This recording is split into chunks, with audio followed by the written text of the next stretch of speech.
Hello, it is June the 19th. My gosh, we are almost at the longest day, aren't we? We got people coming in from all over the world. This is the view from the top. Hi to Sarah, who's joined us. People coming in from all over. Numbers are building up. We've got a really important show for you today. We're going to be talking about the importance of benchmarking. I think benchmarking is one of those things that maybe isn't talked about enough. I mean, people talk about the fact they may have to benchmark the program, but they don't necessarily talk about how often they benchmark, how they benchmark, the ways they do it, who their comparators are. So we're going to be talking about that in some detail. We're going to talk about how to benchmark your program, the importance of it, how often to do it, who to do it with. And we've got a survey we're going to be releasing at the same time. I'm super excited that we have with us an icon of our industry. We have Ellen Shipley, who has been in mobility for quite a substantial part of her career, and really understands benchmarking, really understands mobility. And she's going to be telling us a bit about her program and a bit about why benchmarking is so important to her at Slalom, her company. We've also got Russ Haynie from Benivo on the show, and he has done a lot of work on surveys and is doing a lot of work for surveys for our Changemaker network. So it's a really interesting topic that we've got for you today. We've also got our Changemaker for the week, who's Sophia Doss from Mohawk, and she's been talking about her passion for technology and the charity she supports. And of course, we have Julia Onslow Cole, who's going to be giving us the latest immigration update. I see people coming from all over the world, which is so great. I see Yvonne is here. We got Chow. We got Tyler from Houston. We got Sue Kadia, previous guest on the show. So loads and loads of people coming through. What has been going on in the wonderful world of global mobility over the last 7 days? I mean, what has been going on? I should say that I'm actually on vacation in sunny Tuscany. So as far as I'm concerned, vacation's going on. But what about for the rest of us? What's been going on in the wonderful world of global mobility? Who's moved job? Who's been promoted? Let's see if we can find out what's been going on in the last 7 days.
So there we have it.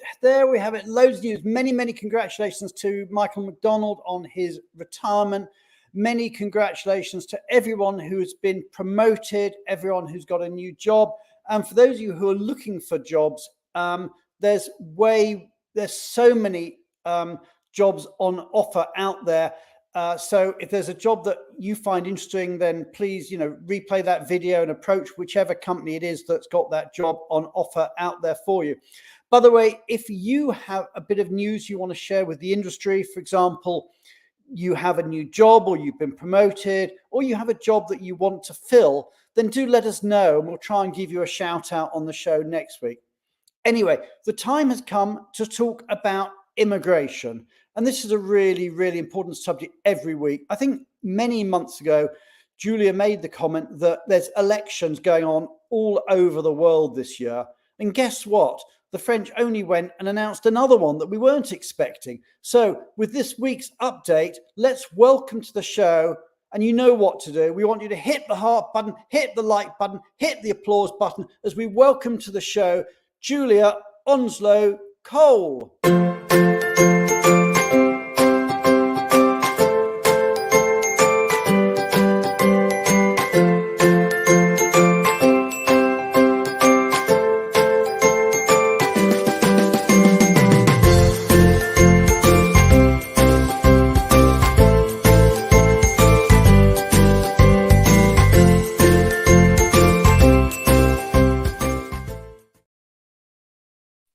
Julia. How are you Hi. doing? Very well, Hi. thank you. Okay. Now, Yes. Julia, I'm being told off backstage by our wonderful producer, Tally, who has reminded me quite rightly that I didn't put out the CPE credits. So for people who want their credits, we're just going to leave them up there whilst you're talking, Julia. Anyway, Julia, tell us what's been going on in the wonderful world of immigration in the last 7 days. Yes. Well, I'm actually in Provence in France for a family wedding, which is really exciting.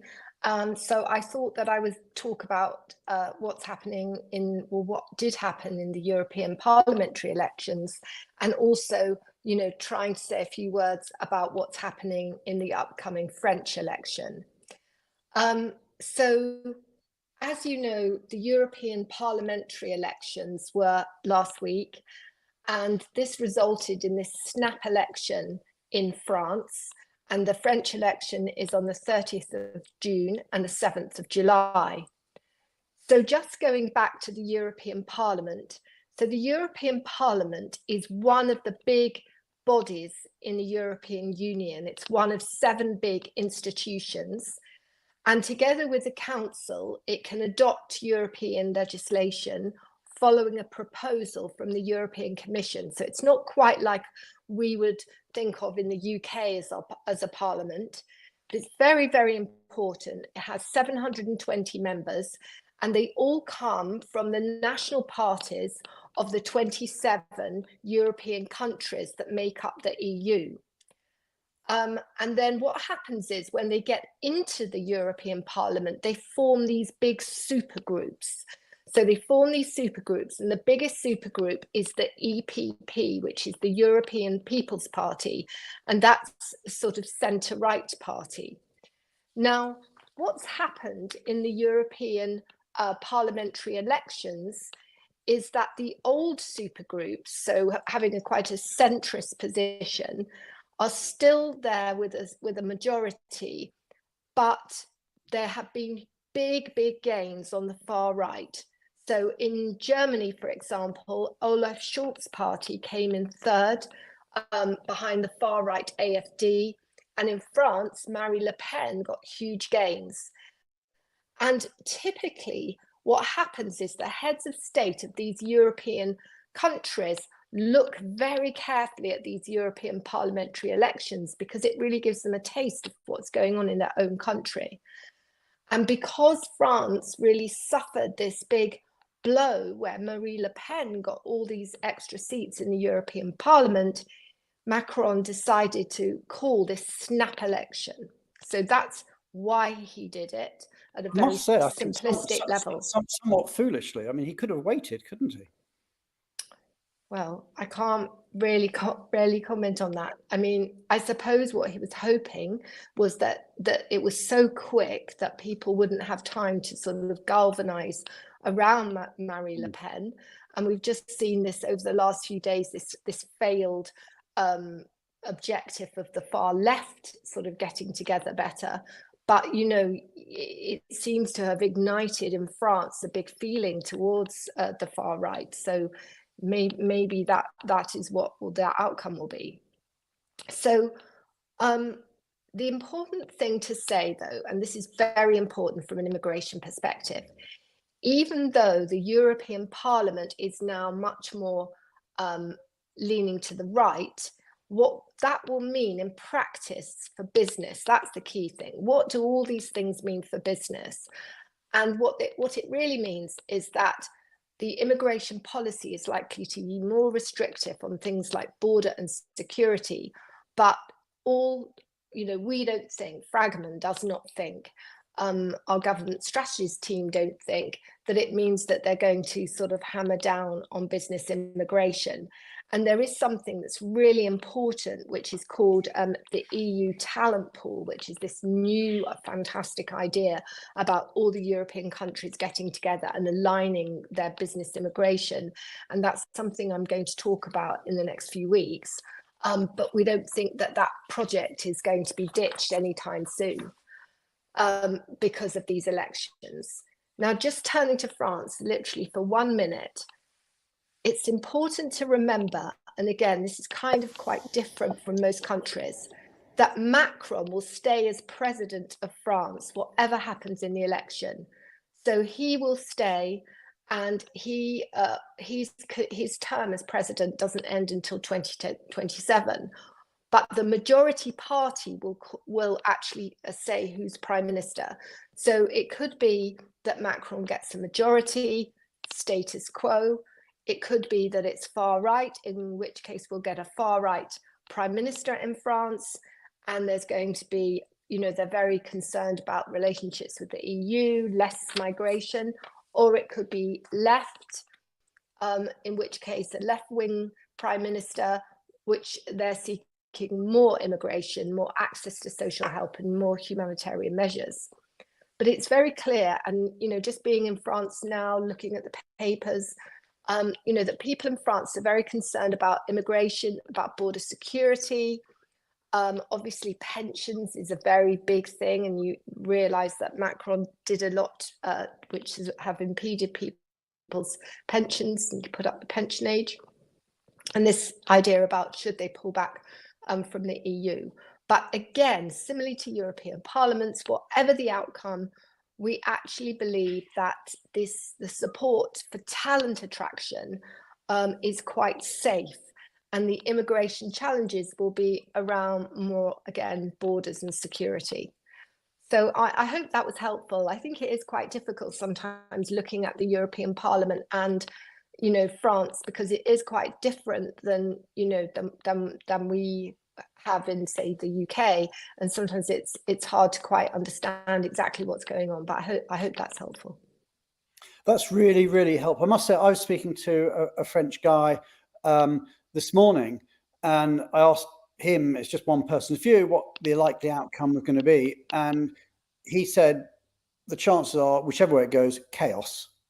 Was his rather cynical view, that there's going to be a level of chaos. Macron might end up being a bit of a lame duck president for the next few years. And then on top of it, of course, France has got the Olympics coming in whatever, month or so's time. So it's going to be a very, very interesting, with interesting not always being a good word, interesting time in France as we see what's going to happen over the next few weeks. And Julia, it's a very important country. I mean, Sylvain, who runs our office, we have 36 employees there, and they're incredibly busy, and there's lots of really good investment going into France. So it is actually critical for business. Yeah, it's as I said in the intro, it's a big year for elections this year, and here's one that nobody was expecting, that's sort of added into the mix, and and is pretty defining, or maybe pretty defining. So, Julia, thank you so much for being with us today. We will, of course, see you again next week. We're now going to move on, and I'm delighted we've got our Changemaker for the week, Sophia Doss, with us. So, everybody, you know how it works. Please hit the heart button, hit the like button, hit the applause button. Let's say a big thank you to Julia Onslow-Cole, and welcome to our stage, Sophia Doss.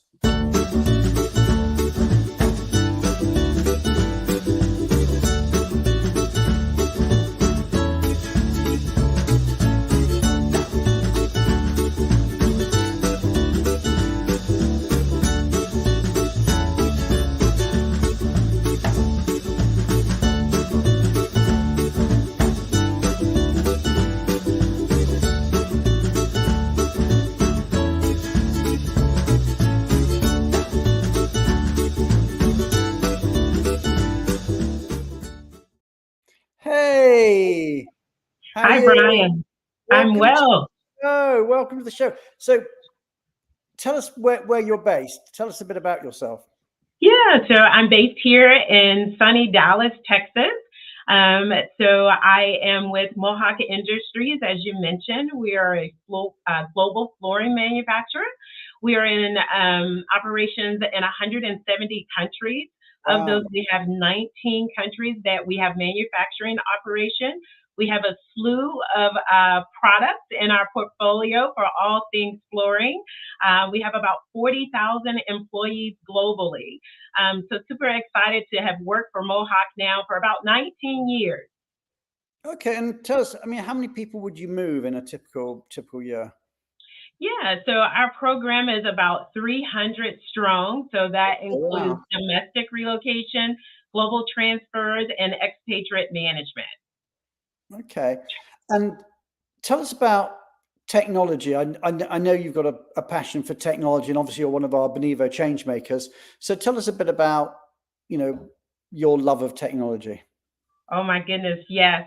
So I am a techie for sure. And I certainly think it's important that you have technologies that supports your program. So many times when I talk about the subject, I think it's important that you understand your company, right? And or understand your audience and then how to best utilize that technology. And so that's certainly what we do. It's important to know how best to move the needle forward for your group and realizing how that works best for you. So, yeah, so I just take the time to figure out how that works for us and I do it. I know that's an open blanket statement, but that's the truth. Yeah, you've got to do. And one of the things about being a change maker, of course, is the fact that you get to talk to other change makers and share information and hear latest news. I mean, how does that work for you? I mean, do you find being a change maker, and obviously we're always on the lookout, I'll be honest, we're on the lookout for other people to join the change maker network. So what do you get out of being a change maker? Yeah, so honestly, Brian, I was looking for a peer group where I could collaborate with others that were in the mobility industry, right? That offered an opportunity to share knowledge, to share experience, right? To obviously motivate and support one another. And I just happened upon Benivo, and it was definitely a treasure that I found.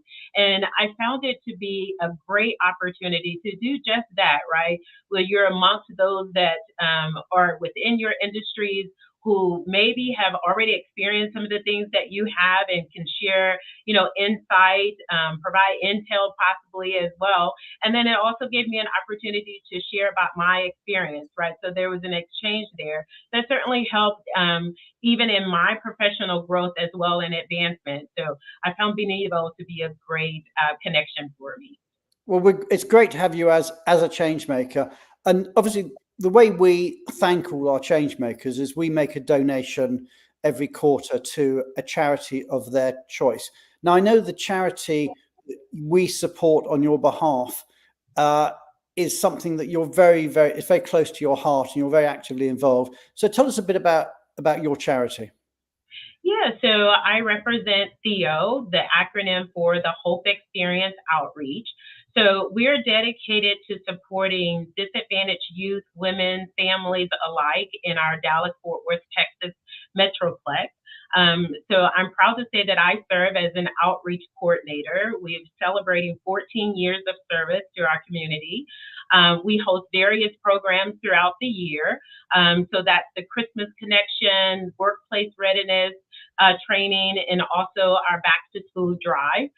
We are literally focused on making a difference in our communities, doing a needs assessment for those that need support, and providing those resources to them so that they could be successful in the way that they deem necessary. Cool. Okay. Well, thank you so much for being one of our change makers. Thank you for being on the show. It's been just wonderful having you. Time is short and we keep the show moving on. We're now going to bring onto the show Beth Nielsen, who's going to give us a quick update about what's going on with some Benivo development. So everybody, as we say goodbye to Sophia and we say hello to Beth, please, you know what to do. Hit the heart button, hit the like button, hit the applause button. Let's say a big, big thank you to Sophia and a welcome onto the stage to Beth Nielsen.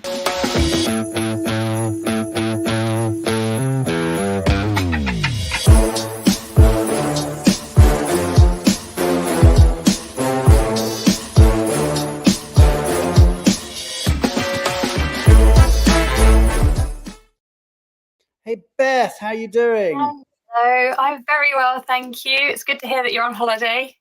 Absolutely. And you know what? I'm on holiday and I am forgetting to say things. So at the beginning of the show, I should have mentioned what next week's show is going to be. So let me do that now. Next week, and I don't know how I could have done that because I'm so excited. Next week, we have the chair-elect, currently the vice chair, the chair-elect of no less than Worldwide ERC, Mark Birchall, on the show. And he's going to be talking, it's a lovely title. It's called to mobility and beyond.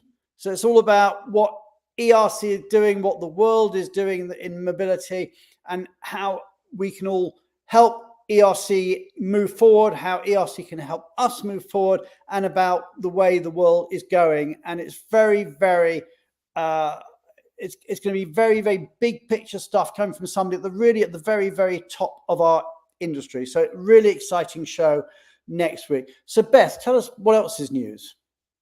I've just got a couple of updates today. The first is thank you so much for our changemakers. As you know, we ask our changemakers to attend some meetings every quarter, and the next changemaker meeting is next Thursday, the 27th of June. If anyone is a changemaker and hasn't received an invite, please let Tally or let us know as quickly as possible. And the other thing is, and Russell will probably be talking about this very shortly, is that we love to do benchmarks. And recently we have done a big tech interns mobility benefits benchmark. Those who participated had early access, but we are thrilled to announce that we're going to be putting it onto our website for everyone else to enjoy next week. So look out for that. And that's on tech interns, you said? Yes. Okay, so that's really, really important subject. Really important. Okay, Beth, well, it's been great having you on the show for this brief update. Always good to see you. We're now going to move on. We're going to be spending the next 40 minutes or so talking about the importance of benchmarking. I'm so excited. We have Ellen Shipley and we have Russ Haynie backstage with us, who we're going to be bringing on in a moment. So what I need you all to do is to hit the heart button, hit the love button, hit the applause button. Let's say a big, big thank you to Beth Nilsson, and welcome to our stage, Ellen Shipley and Russ Haynie.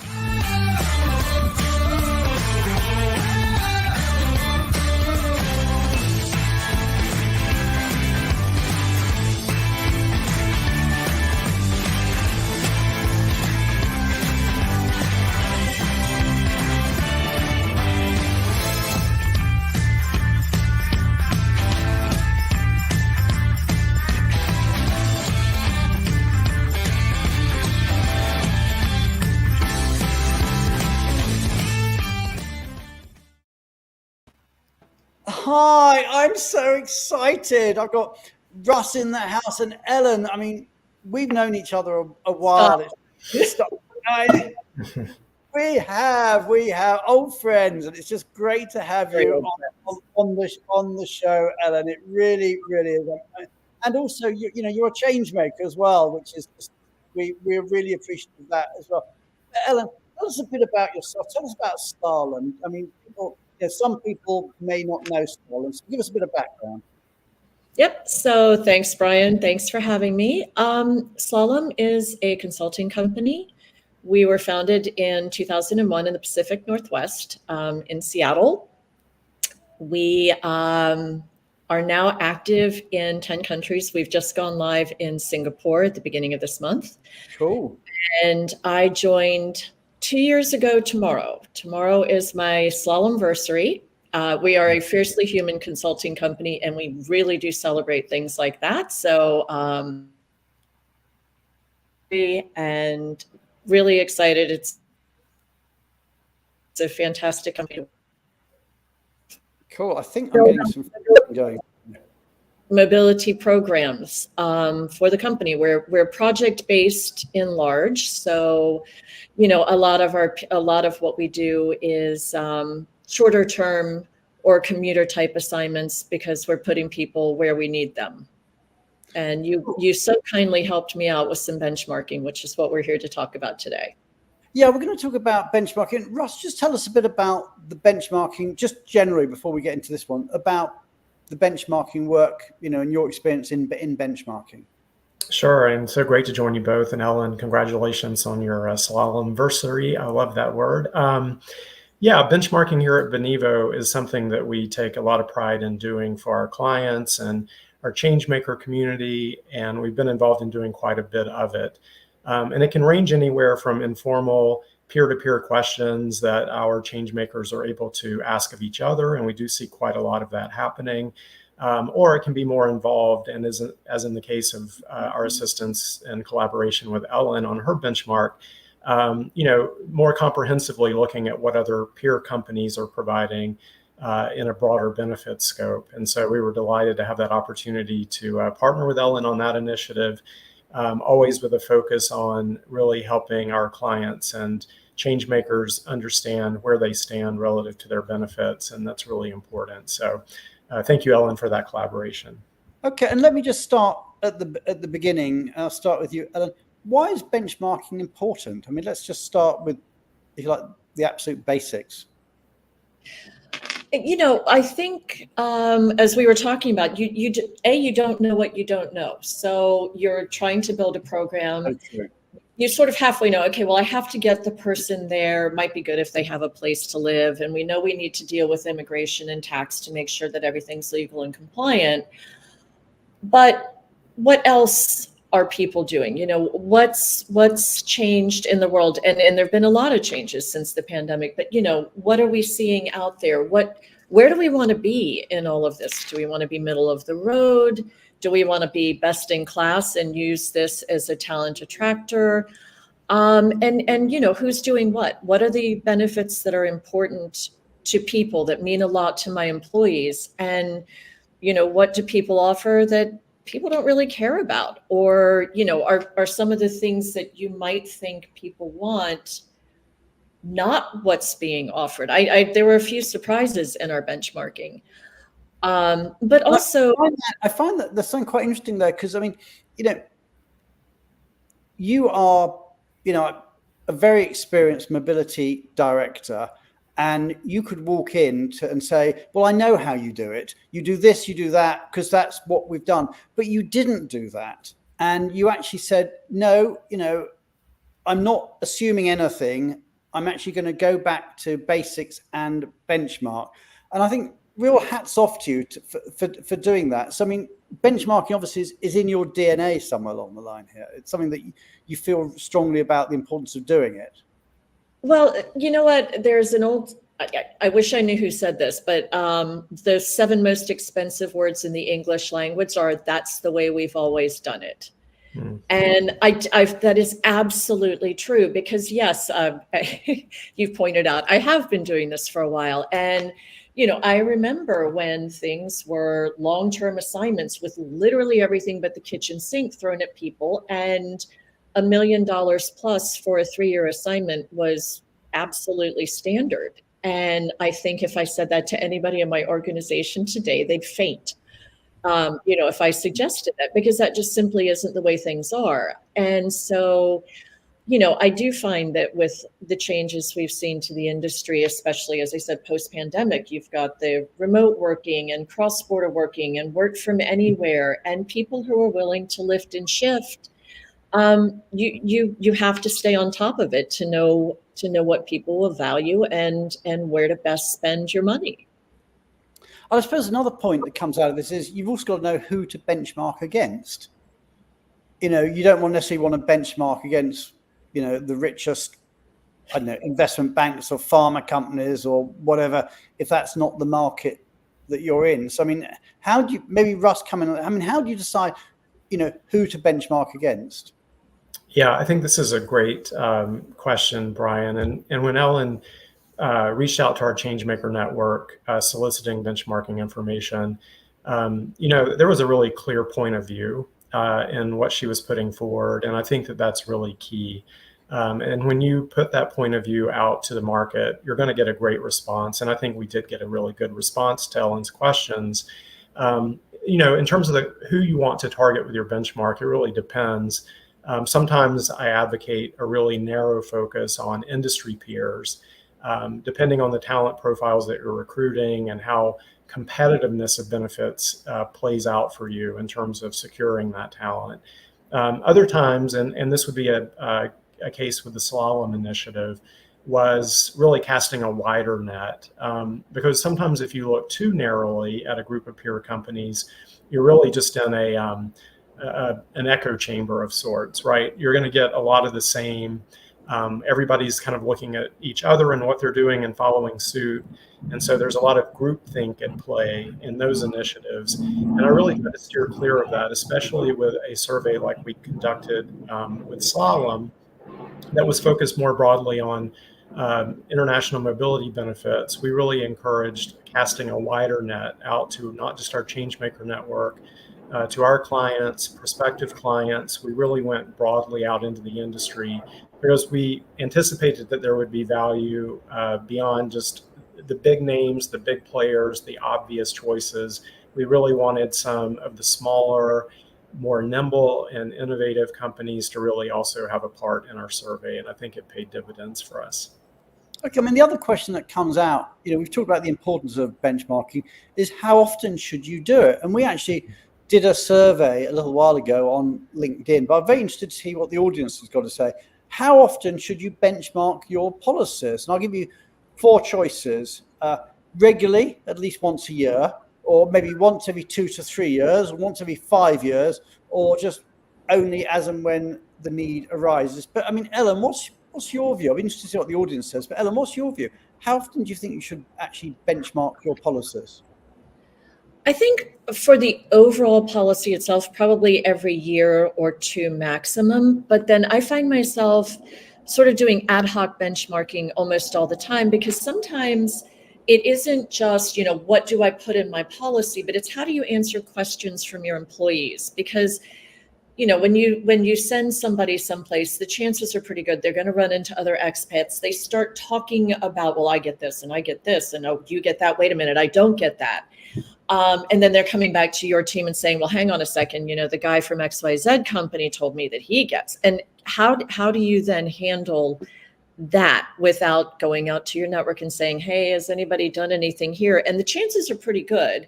You'll find that maybe they get this, but they don't get something else that you offer. And so it's really good to do that regularly and be able to have informed discussions with the people who are asking you the questions in your organization. Okay, I mean, it's interesting. I'll tell you what, I can see some comments coming in. John says, when the need arises.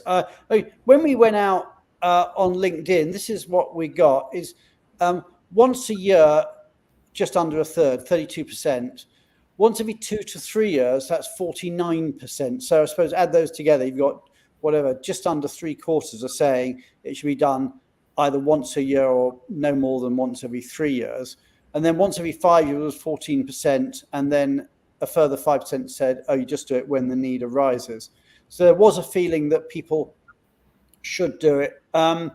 So, I mean, interesting comment from Sue Cadia. Let's just bring that one up. In the current economic climate and changes in law and regulations, policy review has to be yearly at the minimum. Okay, that's interesting. And I think you were saying, certainly, Ellen, that you're very keen on keeping on top of, of when you do the benchmarking. But perhaps we should move on and just talk about actually the survey itself and what were some of the findings. So, Russ, why don't you tell us a bit about the background, how you went about it, and some of the key findings that came out of the survey? Sure. Well, Ellen gave us a terrific head start with this one. I mean, she really, her experience really shone through when I saw the questions that she submitted. And, I encouraged her to allow me to convert what was basically a spreadsheet of questions into a more formalized survey that we could put out to the market. And in doing so, we also introduced a lot of program demographic questions that would enable us to kind of sort the data ultimately and understand not just the what that was being done by these companies, but also the motivations, the why, which I think is also very critical to know. We issued the survey in March of this year and published the results in April. And I know Tally will share a link to the survey, so all of our participants today can certainly access that. Our focus was international mobility. Specifically, we looked at 4 policy types or move types: permanent one-way transfers, local plus transfers, so those local packages, local compensation packages that are supplemented with some expatriate benefits, and then also long and short-term assignments. And we were really looking at, I kind of categorized this benchmark as one of the nuts and bolts kind of surveys where we really were interested to find out what companies were providing in terms of scope of provisions, scope of support, but also ask some open-ended questions that would give us a view into trends and issues that were being experienced, and not just changes that were recently made, but that were anticipated or projected to be made by the participants. So I was really delighted to see Ellen's question. She got us way more than halfway there, so a great head start. Thank you, Ellen. No, thank you for helping me. You got me all the way there, and that was what I needed, because it was great to be able to have somebody like Benivo and Russ behind me to say, hey, did you think about this? And hey, did you think about that? Because as you pointed out, it's very easy to just sort of stick with what you know, or, why bother to benchmark it? It's working fine. So you definitely brought in some things that I hadn't thought about. Thank you. So tell us a bit about what came out of it. Yeah. Yeah, of course. We had, at the end of the day, 41 companies responding to our survey. And any of you on the show today or joining the show today who participated, certainly thank you for participating. I'll plug benchmarking in general and just say that when you do get these invitations to participate in benchmarking, please be generous and participate. I think that it gives you a great opportunity to receive the results, but just benefits the industry at large to be a part of that exchange of ideas and information. We had a good mix of companies participate. Slightly less than half were technology companies. We also had a good representation of the consulting space, which was good news for Ellen and the team at Slalom to have that representation. We had some retailers, food and beverage companies, pharmaceuticals, and many other industries represented. So that was great to see. And these companies also were a good mix of geographies or headquarter locations. Slightly more than half were headquartered in North America, so a lot of US, and some Canadian companies. About a third, slightly more than a third, had European headquarters, and then the balance were Asia Pacific headquartered companies. So nice to see that global representation as well. So a really good mix of companies, and looking forward to sharing some specific findings whenever you're ready. Yeah, let's do it. So give us some of the specific findings here. Okay, cool. And I know Tally will share some slides as I'm speaking, but we called out a good number of really key findings that kind of were part of our coalescing of the data that we collected. And one of those was a real strong focus on flexibility and cost management. And one of the ways that I think this was apparent in the findings was a comparison between what we saw with indefinite or one-way international transfers and the policy types that companies are currently providing to those moves. Still a strong majority, about 64%, are providing traditional or managed service type benefit packages to those permanent transfers. But we're really seeing strong representation of flexible approaches like lump sums or core flex approaches. And in total, well more than a quarter of participants were offering one or both of those flexible packages to their international transferees. By comparison, we can see that if we look at long-term international assignments, that use of traditional packages is still very prevalent at 84% of participants. But we are beginning to see companies get confidence with their flexible packages enough to begin to introduce them in even to long-term international assignments. And I'm not surprised to see that's a long list there. And actually, if I can bring Ellen into this as well, some of these are 100% like immigration support and tax return, and then others are right down there at like sort of 4 and 6%. And Ellen, I take it from your point of view, you don't necessarily want to have everything in your policy. I mean, where do you draw your lines here?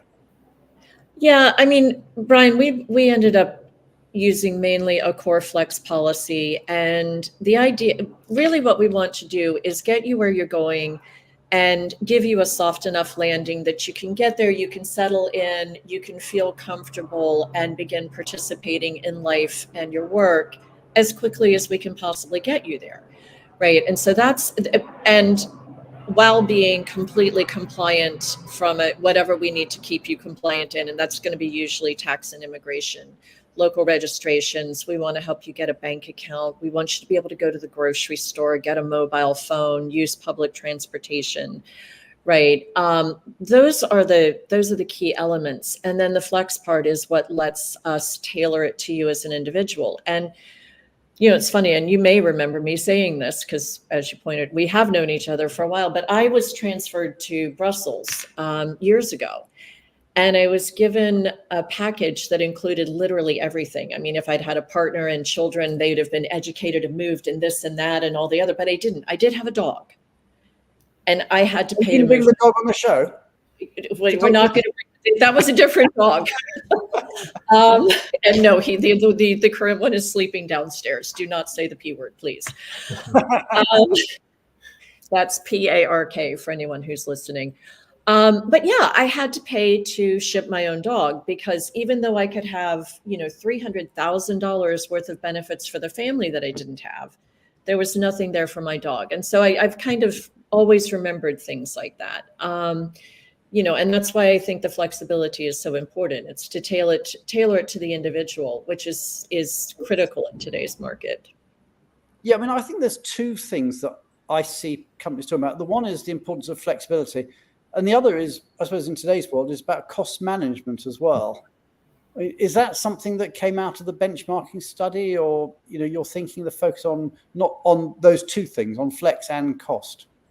I don't think that you can really look at those things separately. I think that the trend is all together on that. And I think flexibility, yes, it plays into our focus on employee experience and talent retention, all of those things, but it also speaks to the reality that, our clients are facing very strict budgetary requirements. And so with limited resources, the best that you can do is to offer choice, because if you're too prescriptive and you're just cutting benefits for the sake of saving, you're really compromising that employee experience. And so as Ellen shared, why not let somebody have that opportunity to spend their funds to ship a pet if that's their priority and that's really what is important to them. So I think you can accomplish both. And I think that's why Core Flex exists. It's that balance. So yeah, it was very apparent in our survey that companies are focused on both.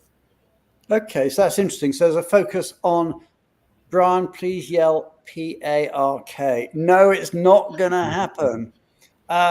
But we would love to see the hound, I think you call him. We would love to see him on the show if he wants to make an appearance. He is quite a beautiful, beautiful dog. I've seen him before, and anybody would be in for a treat if can I say his name on the show, or will that also get him to come up here? He's downstairs. I don't think he can hear you. So yes, feel free. One of these days he's going to learn to spell, and then you'll be in real problems. So anyway, moving on, and we've talked about. How employee-centric, Ellen, is it important to be in your program? Well, our tagline is, we're fiercely human consulting. We offer fiercely human consulting, and really we do focus heavily on the employee experience and employee engagement. So if we're asking you to go somewhere for work, to service our clients, we want to make it a good experience for you. We don't have huge budgets. We're not going to give you everything in the world, but as I said, we want to get you where you're going. We want you to feel comfortable when you get there and know that you have the support to get yourself settled in. You're not blindly Googling, how do I open a bank account? Because we all know, and I've actually had people say that, well, why don't you just tell people to Google it? It's like, great. Anything that you Google, you get 50, 100 different answers from 100 different experts, all of whom may have underlying motives that you don't know about. And, 2 of those answers might be good and the other 98 might be, maybe. And I don't want the people that we're moving around to have to try to figure out, well, wait, I've got all of this to choose from. Which one do I pick? Which one's right? I want to give you that. I want to give you that level of support so that that's not what you're worrying about. You know, our clients need you. We don't need you worrying about how to turn on the electricity or get a mobile phone. Okay. And questions come in, which I'll put on. It's slightly tangential to benchmarking itself, but I'll be interested in your comments. Carol said, what happens when an employee takes a lump sum, for example, health insurance or housing or something else, then they arrive, they're in over their head and they need help. And then they realize, well, wow, I should have signed up for that X benefit. Yeah, it's a great question. I mean, I would say that, selecting the benefits that are eligible for lump sums or flexible allowances within a core flex program is really key. I think that part of what drives companies to keep certain benefits as part of the core package is oversight and control and recognition and a duty of care, right? That, you recognize that there is a bit of handholding and guidance that needs to accompany benefits. I mean, I think it's a great question, Carol, and I would say the other part of that is leveraging access to information. Technology can certainly play a role in allowing employees to have access to information that helps them in real time make the best decisions about how to use limited funds. And we saw from our survey results, a lot of companies aspiring to make improvements with how they blend technology into their mobility experiences. So I think that can go a long way as well. Do you want to come in on that? Yeah, I was just going to say, you've absolutely touched on one of the reasons why I so dislike lump sum programs, because human nature is, oh, look, I just got however much money I just got. And then you start trying to penny pinch and you're thinking, oh, well, I think I'd rather have that quick trip to Paris. It'll be fine. I can sleep on someone's couch, or I'm sure I can find it cheaper. And, the whole point is that you're trying to provide people with what they need to get where they're going and get settled in comfortably. And then the penny pinching turns around and bites them, or they spend the money in the wrong place, or they spend it on, who knows what, and they don't address the basics. And then you do have someone coming back and either they're not performing properly or they're missing a lot of work because they're trying to fix things that didn't get set up properly. And you're thinking, well, I haven't really accomplished much of anything. And the other thing to remember, too, is that in a lot of locations, you can still provide some benefits, relocation benefits, tax-free or tax advantaged. I know that some countries have done away with quite a bit of that, and I think the U.S. is one of them. But there still can be tax advantages to providing the service rather than the lump sum. Yes. Okay. And just moving on a bit, I mean, we've talked about benchmarking. We've talked about the importance of benchmarking. But you can do the benchmarking.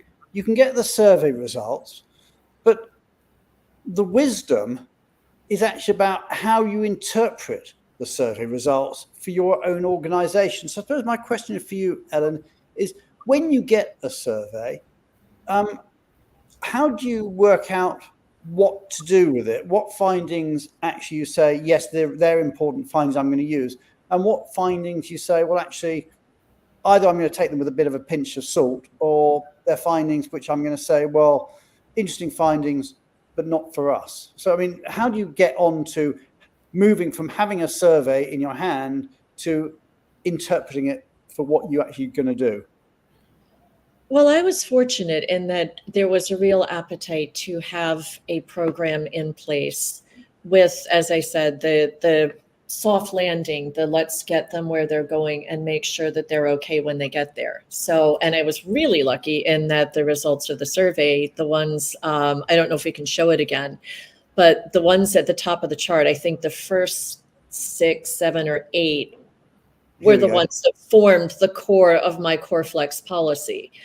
And I'm also fortunate in that, our leadership team very much recognizes the need to be compliant when we're moving people around the world. So, the immigration, the tax consultation, the tax return preparation, and things like that, that's a no-brainer. The health insurance, the things that the duty of care that says we need to make sure that you're going to be okay and that, you're covered for whatever you need to be covered for was already there.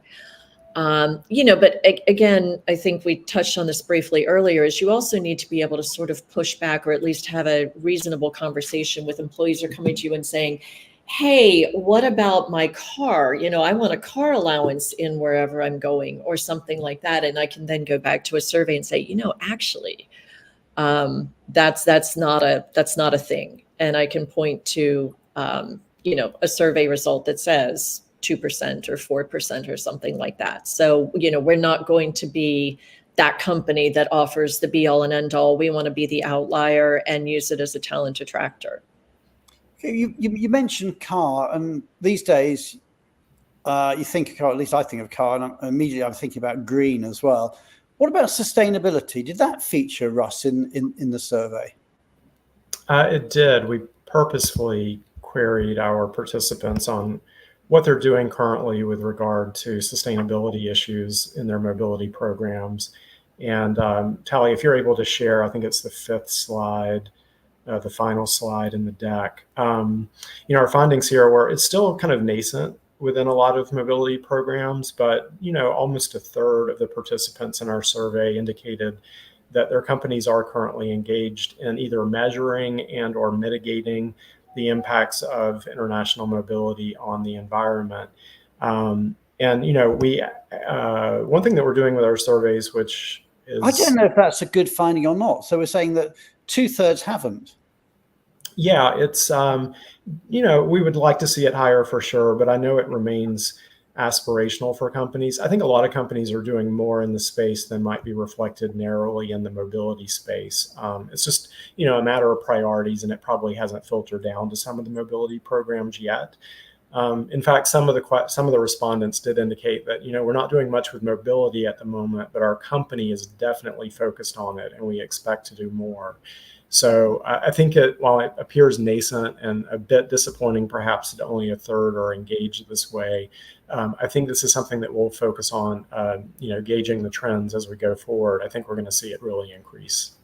And Ellen, how important is sustainability for you at Slalom? Because I know that as a company, your almost founded principle is not having road warriors. Well, exactly. And so, that's a big part of it. We don't have a lot of, I'm just thinking, we don't do much in the way of household goods shipping. We don't do a lot with things like that. And those are the things that come to my mind when I think about that. I'm looking into the programs, I think they're called Discard and Donate. And I know that they're pretty big in the United States, and looking into things like providing a furniture allowance for people in lieu of doing household goods shipments, and then having a Discard and Donate program in place so that when those people return to their home location, we're not doing a household goods shipment. We're not chugging things across an ocean. We're donating to a worthy cause locally. I mean, those are the two big ones, but I'd be really interested when we talk about this, what sort of benefits come to your mind when you're thinking about the greening up of your program? Yeah, I think that, Ellen, for sure, it's the household goods shipment. Shipping those really heavy, bulky things across the world is something that does create a lot of carbon output. It's also travel, particularly air travel, creates a lot of carbon. And I've seen companies really making efforts to help employees make good decisions about being judicious in how and when they travel, providing virtual resources for, touring properties, for instance, and doing a lot of virtual legwork before travel takes place so that it's more productive and perhaps fewer trips can be taken. Certainly, Discard and Donate has been a huge contributor to lower volumes of goods shipped, and that's something that we're seeing a lot of here as well. But even if you think about if you split a family and you're having somebody stay in temporary accommodations, you're kind of duplicating the carbon output of their lodging footprint. There's a lot of things to think through in terms of how we can be smarter about how we move people, the timing of moving people, and the impact that has. Okay. We've talked a bit about being employee centric. We've talked a bit about sustainability. We've talked a bit about cost management. Let's flip it now. Let's talk about the VIPs. any of those things go out the window, or the VIPs sort of, are we finding in the surveys now that actually VIPs are being treated more similarly to more junior people than maybe was the case years ago? Yeah, there's always interest in this. And we did query our participants on whether they are offering any additional provisions or enhanced provisions or services to their executive, their C-suite kind of profiles, their VIPs, however that may be defined. And interestingly, slightly more than half said no, but that is, because I'm sure if we'd done that survey 20 years ago, it would have been the vast majority would have had a special program for the VIPs. Yeah. I think it's also, Brian, a reflection of our demographics. So, we had a big tech representation in our survey, and tech does tend to be flatter in their benefit approach, less hierarchical, and kind of providing those perks at a top level. Well, I say that. I mean, we know about executive compensation in tech companies, but in terms of mobility itself, it's much flatter. So I think that's reflected as well. Okay, I mean, that's really, really interesting. So we're getting to our last few minutes, but Russ, maybe to sort of start wrapping up, tell us a bit about where benchmarking is going now with Benivo. Tell us about some of your future plans.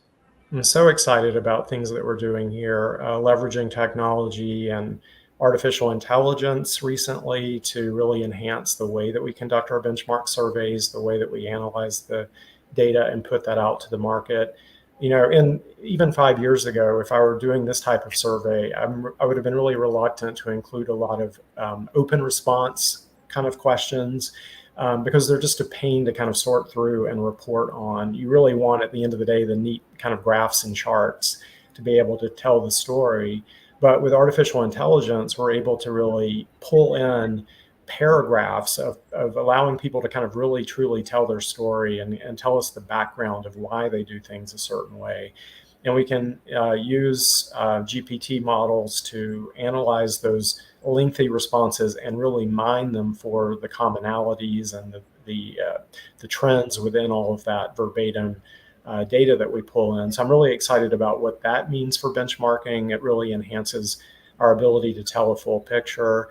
And we're also doing it. We piloted, you heard Beth earlier mention that we're next week publishing our Big Tech Intern Benchmark Report. And we did something really interesting with that benchmark in that we allowed the benchmark participants to actually submit questions that they would like us to ask their peers. So as they did the survey, if they found that, this is really not getting what I need, there's this one question that I really wish this included that it doesn't, they were able to tell us that. And then we did a second pass and sent the participants what we called a 360-degree survey so that they could respond to those peer questions in a way that really enhanced our reporting. So really, we're trying to be innovative and really leverage technology, listen to what our participants are telling us that they want and need from the benchmarking, and it's really yielding some great results. Cool. Okay, well, we're pretty much out of time. All that remains for me to do is to bring back onto stage our Changemaker for the week, Sophia, Beth from Benivo, and of course our amazing producer, Tally.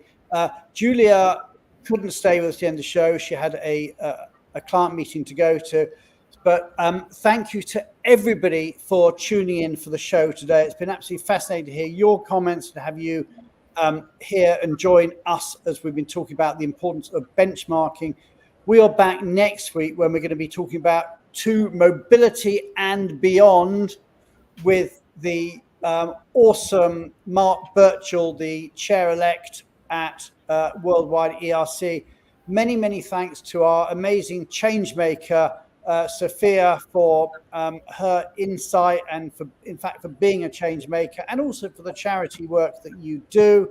To Russ for working on the survey, and especially to Ellen for working with us on that survey, and for being a change maker, and for everything that you do and everyone does for this industry.